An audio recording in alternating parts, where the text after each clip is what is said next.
Dan takarar ƙasar Najeriya a ƙarƙashin jam'iyyar Labour Party Peter Obi ya ce ba zai so jama'a su zaɓe shi ba saboda ya fito daga yankin kudu maso gabashin ƙasar Najeriya. Ya bayyana haka ne a wata hira ta musamman da muka yi da shi, inda ya bayyana cewa shi ɗan Najeriya ne kuma yana da 'yancin yin hakan. Hakan kuma ya yi tsokaci akan batun mutane magoya bayansa wanda ke cin mutuncin mutane a shafukan sada zumunta, inda ya ce yawancinsu ba masoyansa na tsakani da Allah ba ne.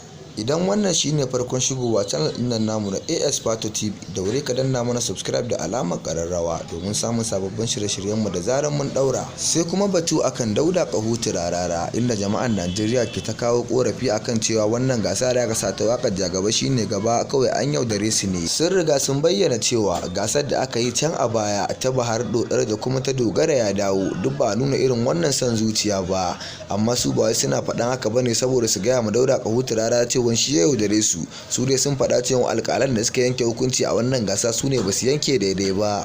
Ku danna mana subscribe da alamar ƙararrawa domin samun sababbin shirye-shiryenmu da zarar mun ɗaura. Mun gode. AS Pato TV.